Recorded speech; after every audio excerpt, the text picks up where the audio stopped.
BJP. കേന്ദ്ര നേതൃത്വം തമിഴ്നാട് ബി.ജെ.പിയിലെ സ്ഥാപിത താൽപ്പര്യക്കാരുടെ കയ്യിലെ കളിപ്പാവയായിട്ട് മാറുകയായിരുന്നു.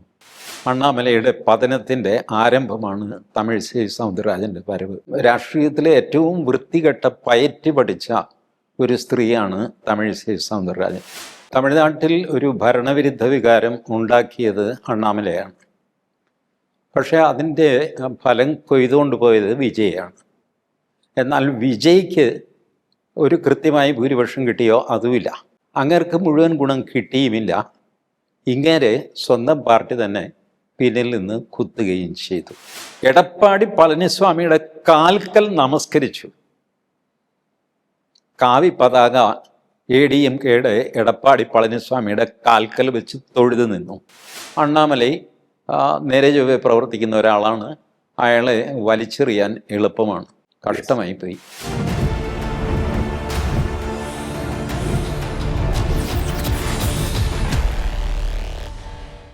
നമസ്കാരം. ടോക്കിംഗ് പോയിന്റിലേക്ക് സ്വാഗതം.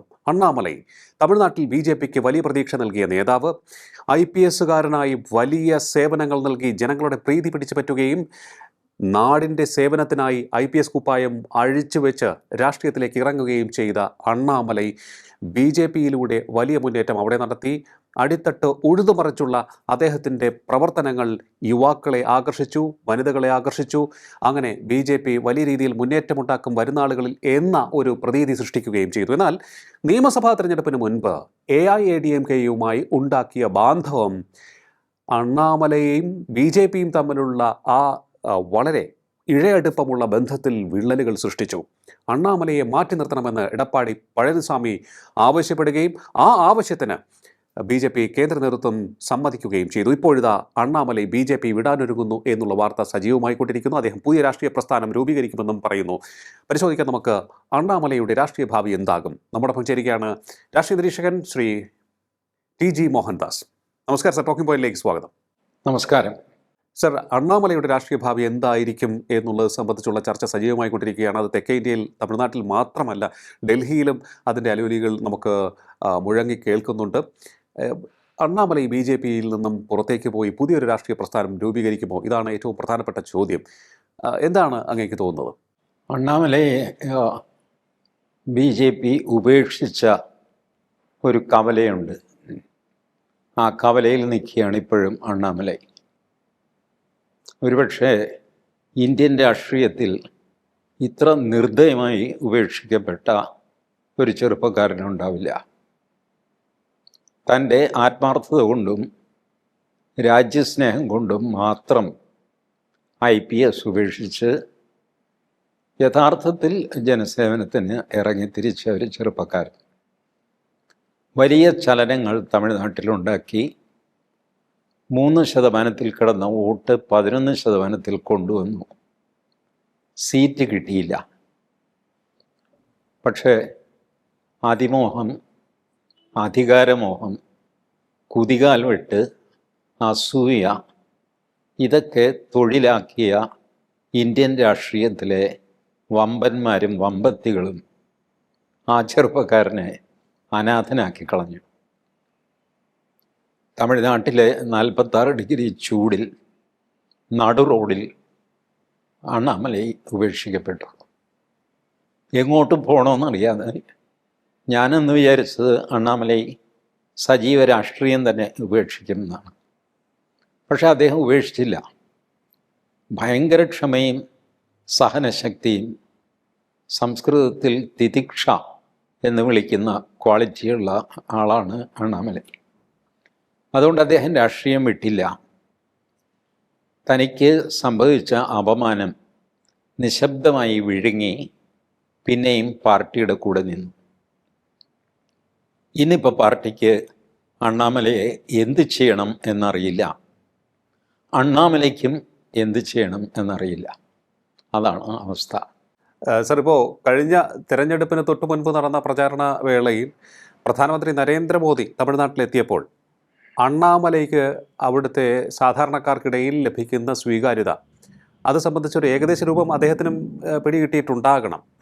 പക്ഷേ അണ്ണാമലൈ വലിയ രീതിയിൽ താൻ റിജക്റ്റ് ചെയ്യപ്പെടുകയാണോ എന്ന ഒരു തോന്നലിലൂടെ കടന്നു പോവുകയും ആ ഒരു തോന്നലിൽ നിന്നും അദ്ദേഹത്തെ കരകയറ്റുവാൻ BJP കേന്ദ്ര നേതൃത്വം പരാജയപ്പെടുകയുമായിരുന്നു എന്ന് വേണ്ടേ മനസ്സിലാക്കാൻ നമ്മൾ? അല്ല, BJP കേന്ദ്ര നേതൃത്വം തമിഴ്നാട് BJPയിലെ സ്ഥാപിത താല്പര്യക്കാരുടെ കയ്യിലെ കളിപ്പാവയായിട്ട് മാറുകയായിരുന്നു. ഇന്ത്യൻ രാഷ്ട്രീയത്തിലെ ചാണക്യൻ എന്നറിയപ്പെടുന്ന അമിത്ഷാ തമിഴ്നാട്ടിലെ രാഷ്ട്രീയക്കാരുടെ കയ്യിൽ കളിപ്പാവയായിട്ട് മാറുകയായിരുന്നു. അമിത്ഷായെ കൂളായിട്ട് അവർ തിരിച്ചുവിട്ടു. അതിൽ എനിക്കിതിൻ്റെ ഫസ്റ്റ് ഇൻഡിക്കേഷൻ കിട്ടുന്നത് തമിഴിസൈ സൗന്ദരരാജൻ, അവർ തെലങ്കാന ഗവർണറായിരുന്നു. ആ ഗവർണർ പദം രാജിവെച്ചിട്ട് അവർ തമിഴ്നാട് രാഷ്ട്രീയത്തിലേക്ക് വീണ്ടും വരുന്നു എന്നറിഞ്ഞ നിമിഷം വാസ്തവത്തിൽ അണ്ണാമലയെ ഓർത്ത് ഞാൻ ദുഃഖിച്ചു. എനിക്ക് അറിയാമായിരുന്നു അണ്ണാമലയുടെ പതനത്തിൻ്റെ ആരംഭമാണ് തമിഴിസൈ സൗന്ദരരാജൻ്റെ വരവ്. ഇത്രയധികം പണം, സ്വാധീനം, അണ്ടർഹാൻഡ് ഡീലിങ്സ്, ഇതൊക്കെ അറിയാവുന്ന രാഷ്ട്രീയത്തിലെ ഏറ്റവും വൃത്തികെട്ട പയറ്റ് പഠിച്ച ഒരു സ്ത്രീയാണ് തമിഴിസൈ സൗന്ദരരാജൻ. അവർ തിരിച്ച് തമിഴ്നാട് രാഷ്ട്രീയത്തിൽ ഒരു കണക്കിനാണ് അവരെ അവിടെ നിന്ന് പുറത്താക്കി ഗവർണറാക്കി പൂട്ടിയത്. അവർക്ക് ആ സ്ഥാനമെങ്കിലും കൊടുത്തില്ലെങ്കിൽ ആ സ്ത്രീ ഇല്ലാത്ത നാശനഷ്ടങ്ങൾ ഉണ്ടാക്കും. ഗവർണർ സ്ഥാനം കൊടുത്ത് അവരെ ഒതുക്കുകയായിരുന്നു. പക്ഷെ ആ ഭൂതത്തെ വീണ്ടും കുടം തുറന്നു വിട്ടു.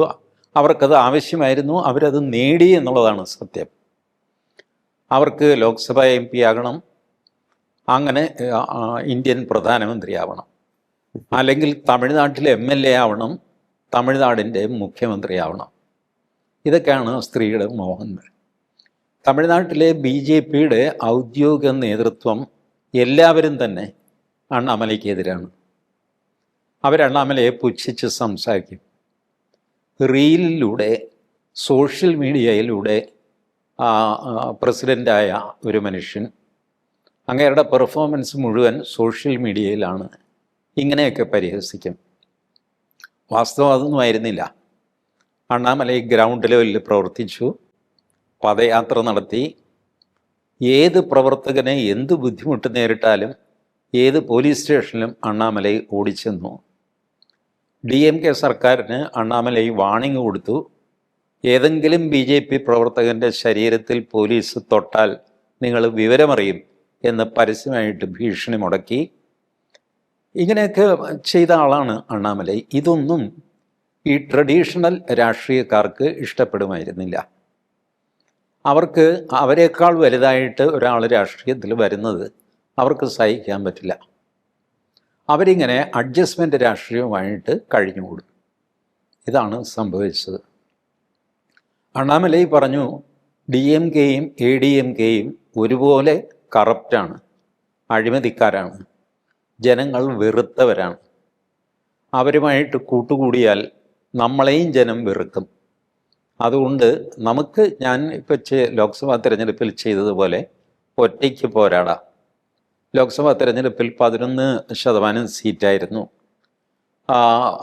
അലൈസിൻ്റെയൊക്കെ കൂട്ടിക്കഴിഞ്ഞാൽ ചെറിയ ചെറിയ ഗ്രൂപ്പുകളൊക്കെ കൂടെ ഉണ്ടായിരുന്നല്ലോ. അതെ, അവരെയൊക്കെ കൂട്ടിക്കഴിഞ്ഞാൽ 13.8% BJPയുടെ വോട്ടിംഗ് പെർസെൻറ്റേജ്. 13-ൽ നിങ്ങൾക്ക് സീറ്റ് കിട്ടില്ല. പക്ഷേ ഒരു 18-19 ആകുമ്പോൾ 10-20 സീറ്റ് കിട്ടും. 22-ൽ എത്തിക്കഴിഞ്ഞാൽ നിങ്ങൾക്ക് വലിയൊരു പ്രതിപക്ഷമായിട്ട് മാറാൻ പറ്റും. പിന്നെ നിങ്ങൾക്ക് തിരിഞ്ഞു നോക്കേണ്ടി വരില്ല.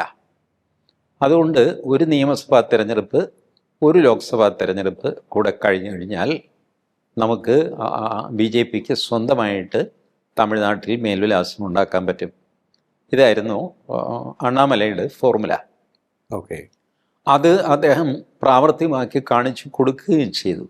ഇതപര്യന്തം ഒരു BJP നേതാവിനും സമാഹരിക്കാൻ കഴിയാത്തത്ര വോട്ടിംഗ് ശതമാനം അദ്ദേഹം കൊണ്ടുവന്നു. എന്നിട്ടും അദ്ദേഹം ഉപേക്ഷിക്കപ്പെട്ടു.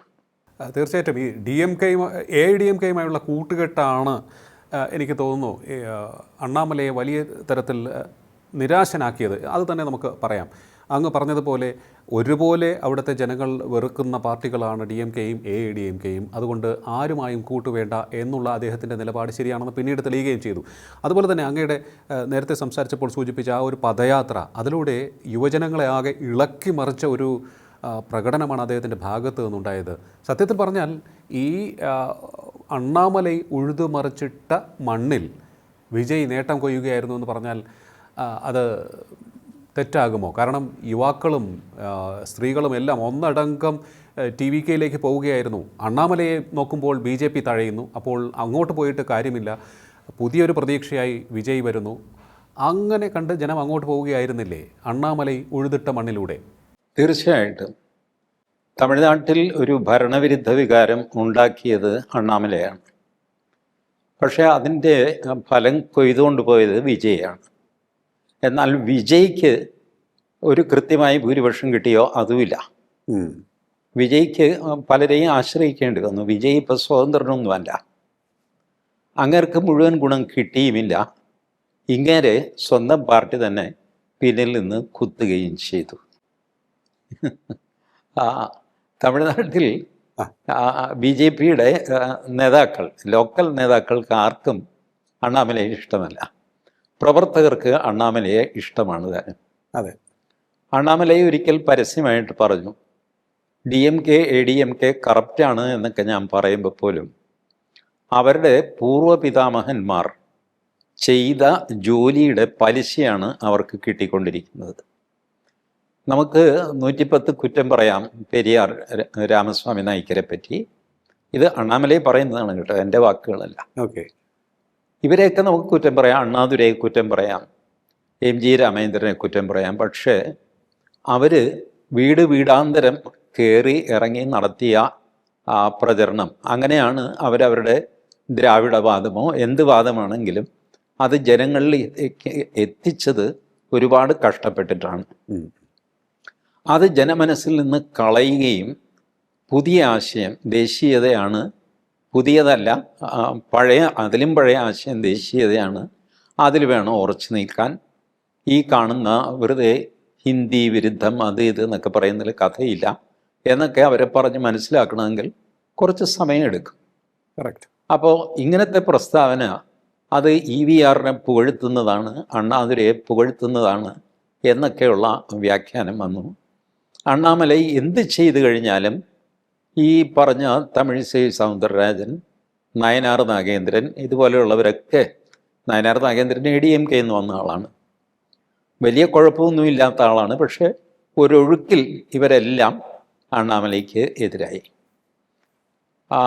ADMKയുമായിട്ട് കൂട്ടുകൂടിയാൽ മാത്രമേ BJPക്ക് ഗുണം കിട്ടുള്ളൂ എന്ന് കേന്ദ്രത്തെ പറഞ്ഞ് മനസ്സിലാക്കി.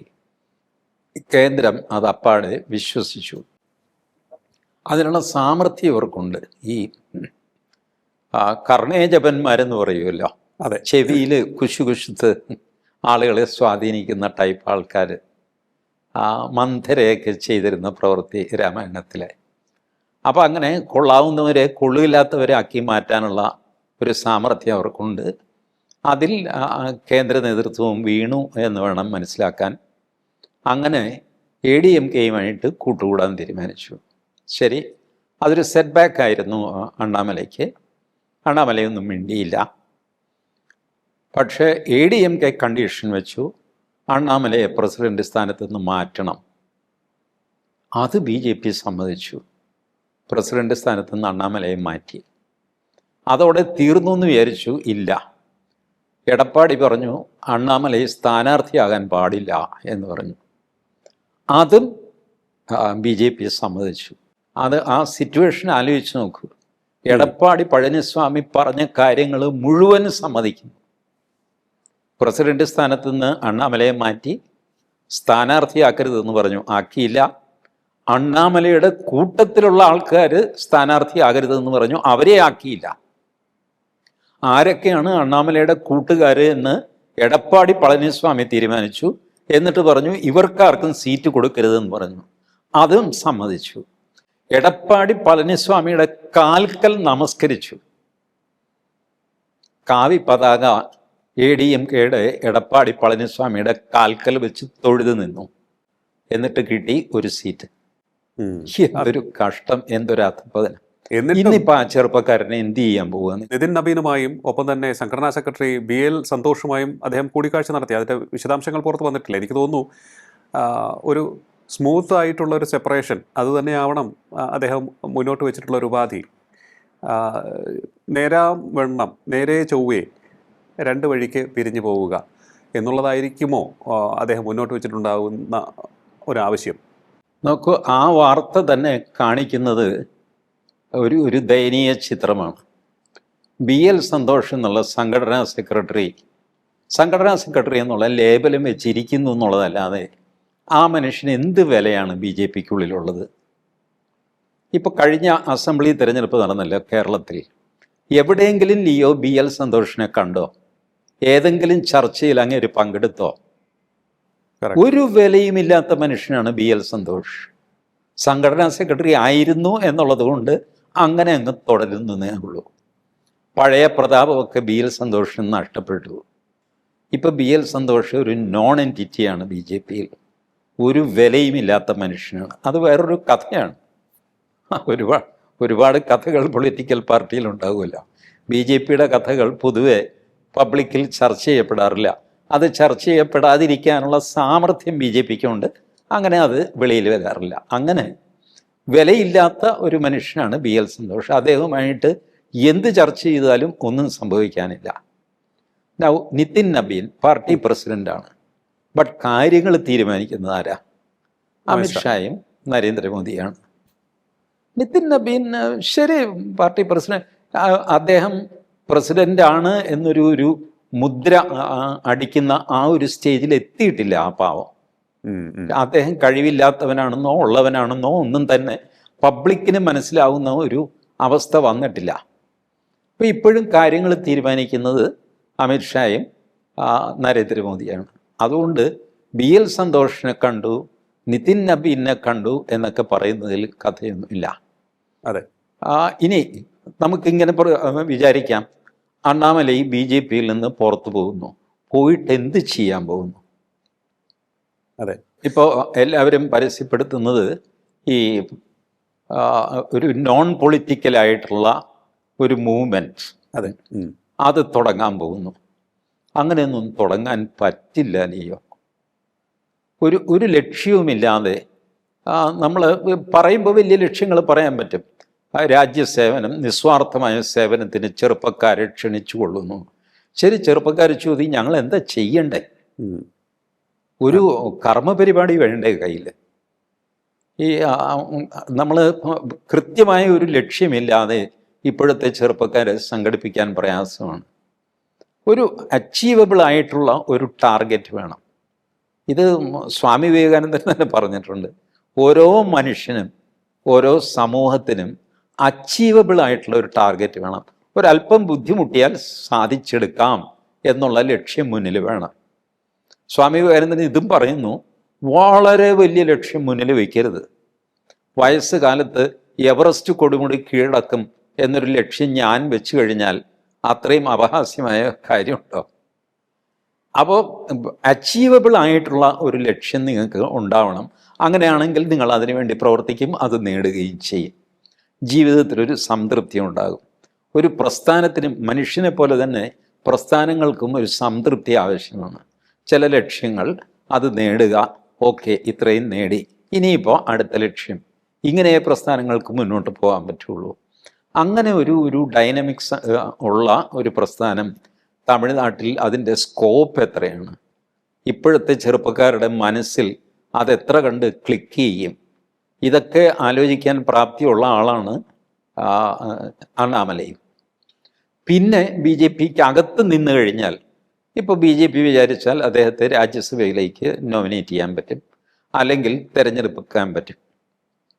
എന്നാണ് ഈ മറ്റ് സംസ്ഥാനക്കാർ ഇതിനൊക്കെ ഉടക്ക് വയ്ക്കുന്നത് എനിക്കറിയില്ല.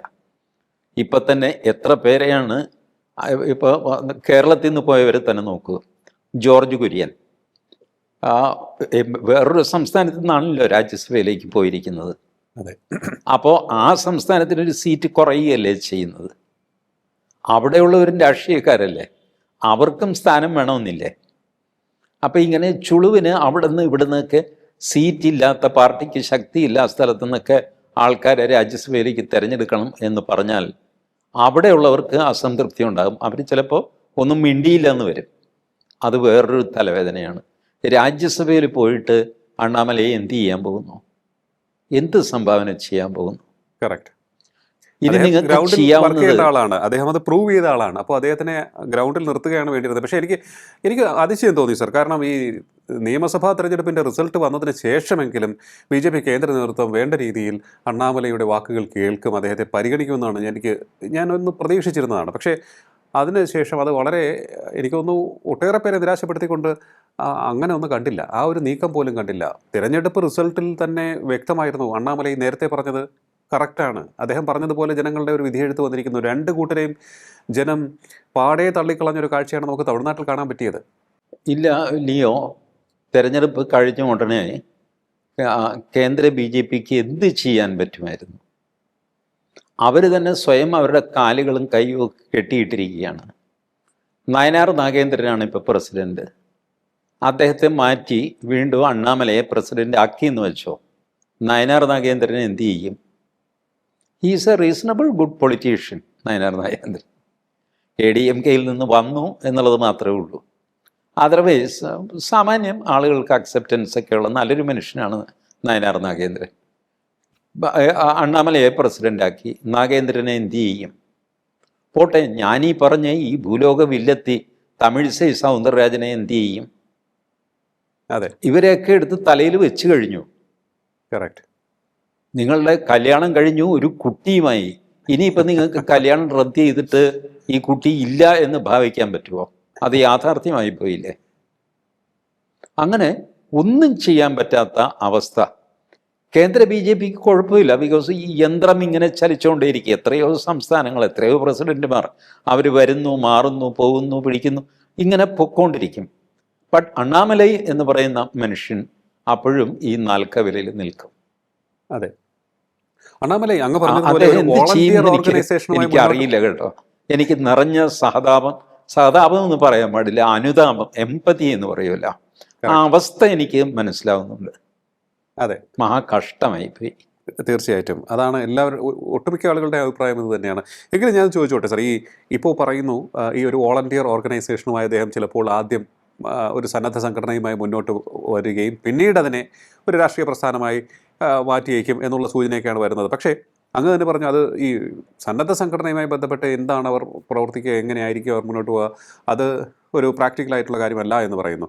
ഒരു സഡൻ പൊളിറ്റിക്കൽ ചേഞ്ചിലൂടെ അദ്ദേഹം ഏതെങ്കിലും തരത്തിലുള്ള ഒരു രാഷ്ട്രീയ പ്രസ്ഥാനവുമായി യോജിച്ച് പ്രവർത്തിക്കാൻ സാധ്യതയുണ്ടോ? പ്രത്യേകിച്ച് വിജയിയുടെ രാഷ്ട്രീയ പാർട്ടിയുമായി ഏതെങ്കിലും തരത്തിലുള്ള ഒരു ബാന്ധവത്തിനുള്ള സാധ്യതയുണ്ടോ? അങ്ങനെ ഒരു സാധ്യത ഞാൻ തമിഴ്നാട്ടിലെ എൻ്റെ സുഹൃത്തുക്കളോട് ചോദിച്ചു, അങ്ങനൊരു സാധ്യതയുണ്ടോ? അവർ പറഞ്ഞു ഒട്ടുമില്ല.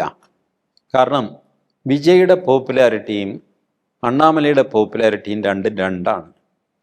വിജയ്ക്ക് എന്തൊക്കെ പറഞ്ഞാലും ഒരു സിനിമാ താരത്തിൻ്റെ പോപ്പുലാരിറ്റിയാണത്. അല്ലാതെ വിജയ് ഗ്രൗണ്ട് ലെവലിൽ പ്രവർത്തിച്ച് അങ്ങനെ ഒരു കഴിവ് തെളിയിച്ച ആളല്ലല്ലോ.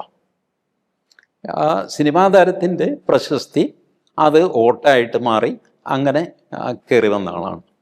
അത് തന്നെ എത്ര കാലം നിൽക്കും എന്ന് എല്ലാവർക്കും സംശയമുണ്ട്. ഞാൻ ഇതിനു മുമ്പ് ലിയോയുമായിട്ടുള്ള ചർച്ചയിലാണെന്ന് തോന്നുന്നു ഞാൻ പറഞ്ഞിരുന്നു, MGR സിനിമാ താരം അങ്ങനെ ആ പ്രശസ്തിയിൽ മുഖ്യമന്ത്രിയായി എന്നൊക്കെ പറയുന്നു. കാര്യം ശരിയാണെങ്കിലും MGR പിളർന്ന് ADMK ഉണ്ടാകുമ്പോൾ ഏകദേശം എല്ലാ ജില്ലാ കമ്മിറ്റികളും MGRൻ്റെ കൂടെയായിരുന്നു. ഒരുപാട് ഗ്രൗണ്ട് വർക്കിന് ശേഷമാണ് MGR പാർട്ടി പിളർത്തി വേറെ പാർട്ടി ഉണ്ടാക്കുന്നത്. വെറുതെ അങ്ങ് സിനിമാ നടൻ എന്നുള്ള രീതിയിൽ വന്നതല്ല. ജയലളിത MGRൻ്റെ കൂടെ നടന്ന് സംഘടനയിൽ നല്ല ഗ്രിപ്പുണ്ടായി കഴിഞ്ഞാണ് ജയലളിത. അതുകൊണ്ടാണ് അവർ വലിയ വിവാദങ്ങളൊക്കെ ഉണ്ടായെങ്കിലും അവർക്ക് മുഖ്യമന്ത്രി ആവാൻ സാധിച്ചത്. ഈ എക്സ്പീരിയൻസ് ഉള്ളതുകൊണ്ടാണ്. അങ്ങനെ വെറുതെ ആകാശത്തുനിന്ന് ആരും മുഖ്യമന്ത്രി ആവുന്നില്ല. ഇപ്പോൾ വിജയ് അങ്ങനെ ആയി, കാലം മാറി, വിജയ്ക്ക് അനുകൂലമായിട്ട്. അതായത് ഈ രണ്ട് ADMKയും DMKയും ജനങ്ങൾ വെറുത്തത് കൊണ്ട് വിജയ്ക്ക് കിട്ടിയ വോട്ടാണത്. അത് പിടിച്ചു നിർത്താൻ എത്ര കാലം വിജയ്ക്ക് സാധിക്കും? ഈ 5 കൊല്ലം പൂർത്തിയാക്കാൻ തന്നെ വിജയ്ക്ക് സാധിക്കുമോ? വിജയുടെ കൂടെ ഞാഞ്ഞൂല് മുതൽ 8 അടി മൂർഖൻ വരെയുണ്ട്. വിടുതലൈ ചിറുതലൈ കക്ഷി LTTE-കാരാണ് അവർ. വലിയ കൊള്ളസംഘമാണ്, വലിയ ഭീകരവാദികളാണ് അവർ. 2 സീറ്റുണ്ട് അവർക്ക്. അവരുടെയും പിന്തുണ വിജയ് വാങ്ങിച്ചിട്ടുണ്ട്. എന്നിട്ട് വേലുപ്പിള്ള പ്രഭാകരന് ആദരാഞ്ജലി അർപ്പിക്കുകയൊക്കെ ചെയ്തു. എന്തൊരു കഷ്ടമാണെന്ന് ആലോചിച്ച് നോക്കും. കോൺഗ്രസ് ഇദ്ദേഹത്തിൻ്റെ കൂടെയുണ്ട് 5 MLA-മാർ. കോൺഗ്രസ് നേതാവായിരുന്ന രാജീവ് ഗാന്ധിയെ കൊന്ന ആളിന് വിജയ് ആദരാഞ്ജലി അർപ്പിക്കുന്നു. കോൺഗ്രസ്സുകാർക്ക് ഇത് മനസ്സിലാകുന്ന പോലുമില്ല. ഇങ്ങനത്തെയൊക്കെ അവസ്ഥയാണ്. ഭയങ്കര കോൺട്രഡിക്ഷൻസാണ് വിജയുടെ മന്ത്രിസഭ മൊത്തം. അത് ഇപ്പോൾ വരില്ല. ഇപ്പോൾ ഒരു മധുവിധു കാലമായതുകൊണ്ട് എല്ലാവരും അങ്ങനെ അങ്ങ് ഗുടിയായിട്ട് പോകും. പോകെ പോകെ ഇത്തരം പ്രശ്നങ്ങൾ പൊങ്ങി വരും. അപ്പോൾ വിജയ് തന്നെ ശാശ്വതമാണോ എന്ന് ഉറപ്പില്ല. അതിലാണ് ഐഡിയോളജിക്കൽ ദാർഢ്യമുള്ള പോപ്പുലാരിറ്റിയുമായിട്ട് അണ്ണാമലൈ ചെന്ന് ചേരാൻ പോകുന്നത്. ഇവർ തമ്മിൽ ഒക്കുകയില്ല. നാഴിക്കകത്ത് നാഴി കയറില്ല എന്ന് പറയൂല. അപ്പോൾ അതുകൊണ്ട് അത് മാത്രമല്ല, വിജയുടെ ഇത്തരം പ്രവൃത്തികളെയൊന്നും അണ്ണാമലൈ അനുകൂലിക്കുകയില്ല. അണ്ണാമലൈ ഒരു ആദർശത്തിന് വേണ്ടിയിട്ട് IPS ഉദ്യോഗം രാജിവെച്ച ആള് ചില്ലറക്കാര്യത്തിന് വേണ്ടി കോംപ്രമൈസ് ചെയ്തിട്ട് ആരുടെയെങ്കിലും കൂടെ കൂടുമെന്ന് തോന്നുന്നുണ്ടോ? എനിക്കത് തോന്നുന്നില്ല. ഏതായാലും ഒരു കോംപ്രഹെൻസീവ് സൊല്യൂഷൻ, ഇപ്പോൾ പഠിക്കേണ്ട പാഠം പഠിച്ചതുകൊണ്ട് കേന്ദ്ര നേതൃത്വം ഒരു കോംപ്രഹെൻസീവ് സൊല്യൂഷനുമായിട്ട് വരും എന്ന് ഞാൻ കരുതുന്നു. അതിൽ വേറെ കുറച്ച് പേര് ചിലപ്പോൾ ബലിയാടായി എന്ന് വരും. ഇതൊക്കെയാണ് നമ്മൾ ഒരു കുഴപ്പം സൃഷ്ടിച്ചാൽ പിന്നെ അത് പരിഹരിക്കാൻ വേണ്ടിയിട്ട് വേറെ 10 കുഴപ്പങ്ങൾ സൃഷ്ടിക്കേണ്ടി വരും. ആർക്കെങ്കിലും ഒക്കെ പരിക്ക് പറ്റും. നയനാർ നാഗേന്ദ്രനെ മാറ്റിക്കഴിഞ്ഞാൽ നാഗേന്ദ്രൻ ഒഫൻഡഡ് ആവും. ആ സ്ത്രീയെ തമിഴിസൈ സൗന്ദരരാജനെ മാറ്റിക്കഴിഞ്ഞാൽ അവരില്ലാത്ത തലവേദനയൊക്കെ ഉണ്ടാക്കും. അവരുടെ സ്കീം എന്തായിരുന്നു എന്ന് ലിയോയ്ക്ക് അറിയാമോ? തമിഴ്നാട്ടിൽ നിന്ന് എനിക്ക് കിട്ടിയ സത്യസന്ധമായ ഫീഡ്ബാക്കാണ്. ഈ ഒരു സീറ്റ് BJPക്ക് കിട്ടിയ സീറ്റുണ്ടല്ലോ, അത് തമിഴിസൈക്കാണ് കിട്ടിയതെന്ന് വയ്ക്കുക. തമിഴിസൈ തമിഴ്നാട് മുഖ്യമന്ത്രിയാകും. ADMK DMK രണ്ടുപേരെയും കൂട്ടി യോജിപ്പിക്കാൻ തമിഴിസൈ സൗന്ദരരാജൻ വിചാരിച്ചാൽ സാധിക്കും. ഇതൊക്കെ അവർ സംസാരിച്ച് അതിനുള്ള ഏർപ്പാടൊക്കെ ചെയ്തിരുന്നു. അവരാണ് ജയിച്ചത്. ഇവ നിർഭാഗ്യവശാൽ അവർ തോറ്റുപോയി. അവരാണ് ജയിച്ചിരുന്നെങ്കിൽ അവർ മുഖ്യമന്ത്രിയായിട്ട് സത്യപ്രതിജ്ഞ ചെയ്യും. ഗവർണർ അവരുടെ കൂടെയുണ്ട്. Means BJP ഗവർണറാണ്. അതിപ്പോൾ RN രവി ആയിരുന്നെങ്കിലും ഇപ്പോഴത്തെ ആർലേക്കറാണെങ്കിലും ADMKയും DMKയും ചേരും. പാത്താളി മക്കൾ കക്ഷി അവരിവരൊക്കെ ചേരും. ഒരു അവിയൽ മുന്നണി ഉണ്ടാക്കാൻ തമിഴിസൈ സൗന്ദരരാജന് പറ്റും. ഈ 2 മുന്നണിക്കും അവർക്കൊരു തൊട്ടുകൂടായ്മ ഉള്ളതിനാൽ കോമൺ കാൻഡിഡേറ്റ് എന്നുള്ള നിലയ്ക്ക് തമിഴിസൈ സൗന്ദരരാജൻ മുഖ്യമന്ത്രിയാകും. ഇതായിരുന്നു ആ സ്ത്രീയുടെ plan. Not a small thing. അവരുടെ ഓപ്പറേഷൻസ് ഭയങ്കരമാണ്. പക്ഷേ എല്ലാം പരാജയപ്പെട്ടു, നാശഭൂഷമായി. ഇതിലൊക്കെ ബലിയാടായിപ്പോയത് അണ്ണാമലയായിരുന്നു. നമുക്ക് രാഷ്ട്രീയത്തിലെ ഒരു പരിധിയിൽ കവിഞ്ഞുള്ള അഡ്ജസ്റ്റ്മെൻറ്റുകൾക്കൊക്കെ പോയി കഴിഞ്ഞാൽ അതിൻ്റെ തിരിച്ചടി അതിഭീകരമായിരിക്കും. അതാണ് ഈ ഒരു അവസ്ഥയിൽ നിന്ന് BJP പഠിക്കേണ്ട പാഠം എന്നെനിക്ക് തോന്നുന്നു. തീർച്ചയായിട്ടും ഈ അണ്ണാമലയെ മാറ്റി നിർത്തിയതിലൂടെ BJP ഒരു വളരെ ട്രിക്കി ആയിട്ടുള്ളൊരു പൊസിഷനിൽ നിൽക്കുകയാണ്. ഈ അണ്ണാമലയുടെ രാഷ്ട്രീയ ഭാവി സംബന്ധിച്ച് എല്ലാവരും അങ്ങ് പറഞ്ഞു ഏതെങ്കിലും തരത്തിലുള്ള ഒരു കോംപ്രിഹെൻസീവ് പരിഹാര മാർഗവുമായി BJP വരുമോ എന്ന ഒരു പ്രതീക്ഷ അവിടെ നിലനിൽക്കുന്നുണ്ട് എന്ന് തോന്നുന്നു. എങ്കിലും ഏച്ചു കെട്ടിയാൽ മുഴച്ചിരിക്കുമോ? അണ്ണാമലയുടെ രാഷ്ട്രീയ ഭാവി എന്താകും? അതാണ് അങ്ങയുടെ ഒരു ഗസ് ഞാൻ ചോദിക്കുകയാണ്. അല്ല, അണ്ണാമലൈ ആദർശധീരനാണെങ്കിലും അദ്ദേഹത്തിന് ഈ സിറ്റുവേഷൻസ് മനസ്സിലാകുന്നുണ്ട്. അതനുസരിച്ച് പുള്ളി ചെയ്യുന്നത്, ഞാൻ പുറത്തു പോകുന്നില്ല, പക്ഷെ ഞാൻ നിശബ്ദനാവാം. ഈ നമ്മളുടെ ഡോക്ടർ B. അശോക് ഉണ്ടല്ലോ, IAS, അതെ, അദ്ദേഹം ഈ കറപ്റ്റായിട്ടുള്ള മിനിസ്റ്റേഴ്സിനെ കൈകാര്യം ചെയ്യുന്ന രീതി പറഞ്ഞിരുന്നു. മിനിസ്റ്റർ പറയുന്നു, മിസ്റ്റർ അശോക്, എനിക്കിതിൽ 10 പൈസ ഉണ്ടാക്കേണ്ട ആവശ്യമുണ്ട്, പാർട്ടിക്ക് ഇതിൻ്റെ ആവശ്യമുണ്ട്. അപ്പോൾ അശോക് കുറേ ഒരു കാര്യം ചെയ്യും, ആ ഫയല് ഞാൻ വഴി അയക്കുന്നില്ല, അത് മറ്റേ അസിസ്റ്റൻറ്റ് സെക്രട്ടറി വഴി അയച്ചേക്കാം, ഞാനൊന്നും കണ്ടില്ല, എൻ്റെ ഒപ്പും അതിലുണ്ടാവില്ല, ഒരു ചുക്കും ഉണ്ടാവില്ല. ഇങ്ങനെ. അപ്പോൾ ഈ അണ്ണാമലയും അത് ചെയ്യാൻ പലപ്പോഴും തയ്യാറായിട്ടുണ്ട്. ശരി, നിങ്ങൾക്കൊരു ഡെർട്ടി ഗെയിം കളിക്കണം പൊളിറ്റിക്സിൽ, ഞാൻ മാറിത്തരാം, ഞാൻ അതിൻ്റെ പാർട്ടാവില്ല, നിങ്ങൾ കളിച്ചോ, ഞാൻ മിണ്ടാതിരിക്കാം. ഇങ്ങനെ ഡെർട്ടി ഗെയിമിന് വരെ അണ്ണാമലൈ കണ്ണടച്ച് കൊടുത്തിട്ടുണ്ട് തമിഴ്നാട്ടിൽ.